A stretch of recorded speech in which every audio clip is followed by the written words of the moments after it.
मुख्यमंत्री नीतीश कुमार की अध्यक्षता में कल एक बड़ी बैठक बुलाई गई है और जिसमें तमाम दल के नेता मौजूद रहेंगे, जिनके प्रतिनिधि बिहार विधानमंडल में हैं, यानी बिहार विधानसभा और परिषद में जिनके प्रतिनिधि मौजूद हैं वो कल मौजूद रहेंगे मुख्यमंत्री नीतीश कुमार की बैठक में। इस बैठक में आने वाले दिनों में जो जातीय जनगणना होने हैं उसके एजेंडे को तय किया जाएगा। बिहार सरकार के शिक्षा मंत्री ने स्पष्ट किया है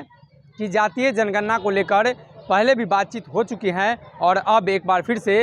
बातचीत को बढ़ाया जा रहा है। सुनिए उनके बयानों को। उसमें तो सभी दलों को, यानी विभिन्न दल जो विधानसभा में जिन दलों का प्रतिनिधित्व है उन सभी को आमंत्रित किया गया है और जो जैसा सभी लोगों को मालूम है कि यह बैठक जातीय जनगणना कराने से संबंधित है और इसलिए विधानसभा में जिन दलों का प्रतिनिधित्व है उनको बुलाया गया है, क्योंकि विधानसभा में दो बार इस विषय पर सर्वसम्मत प्रस्ताव पारित किया गया था और उस वक्त 2019-20 की बात है, चूँकि जनगणना मुख्य रूप से केंद्र सरकार कराती है, इसलिए 2021 की जनगणना जाति आधारित हो, इसकी अनुशंसा केंद्र सरकार से बिहार विधानसभा के सर्वसम्मत प्रस्ताव के आधार पर पूर्व में दो बार की जा चुकी है। मुख्यमंत्री जी के नेतृत्व में एक सभी दलों का प्रतिनिधि मंडल भी 2021 में प्रधानमंत्री जी से मिला था,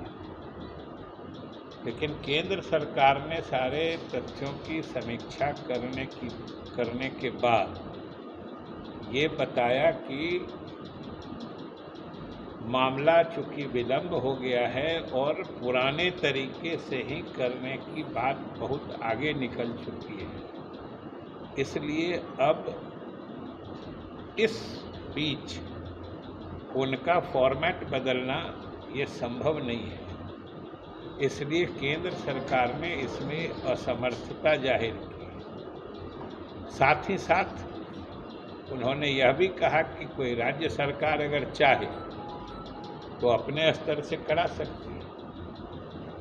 तो यह भी बात सही है कि मूल जनगणना का काम तो केंद्र सरकार के द्वारा किया जा रहा है, लेकिन जाति आधारित गणना का काम ये राज्य सरकार अपने स्तर से कराने का विचार रखती है। यह घोषणा माननीय मुख्यमंत्री ने पूर्व में की थी और उन्होंने इस सिलसिले में बताया भी था कि हम इस विषय में सभी दलों की राय लेना चाहते हैं और इसके लिए सर्वदलीय बैठक बुलाई जाएगी। उसी आधार पर सभी दलों से बातचीत और परामर्श के उपरांत कल यानी 1 जून को 4 बजे अपराह्न में संवाद में जो मुख्यमंत्री सचिवालय का हिस्सा है उसी में बैठक बुलाई गई है और जो सूचना है या जैसे संपर्क से जो बातें आई हैं कि लगभग जिन दलों से संपर्क किया गया है सभी दल आएंगे और इस पर विमर्श होगा। हम समझते हैं एक मायने में तो सबकी सहमति ही है कि जाति आधारित गणना हो, इसका तरीका क्या हो, कैसे किया जाए, इन सब चीज़ों पर कल विमर्श होगा और उसके आधार पर सरकार फिर आगे की बात करने की व्यवस्था करेगी, चाहे मंत्रिपरिषद की बैठक से कोई निर्णय लेना हो या आगे जो भी तरीका होगा उस निष्कर्ष को लागू करने का, उसके लिए सरकार काम करेगी। मकसद क्या है? अगर ये वीडियो पसंद आई और वह बिहार के राजनीति और बिहारियत से सरोकार रखेनी तो सब्सक्राइब बटन दबा के चैनल के सब्सक्राइब कर ली। ओजे एगो घंटी बा, ओकरा बटन दबा देला से कुल सटीक और मारक खबर रुआ मुफ्त में मिल जाई। अगर रुआ पत्रकारिता के हमनी के नया प्रयोग में सहयोग कर चाहतानी तो ज्वाइन बटन दबा दी। पेटीएम नंबर नोट कर ली 9386816700। धन्यवाद।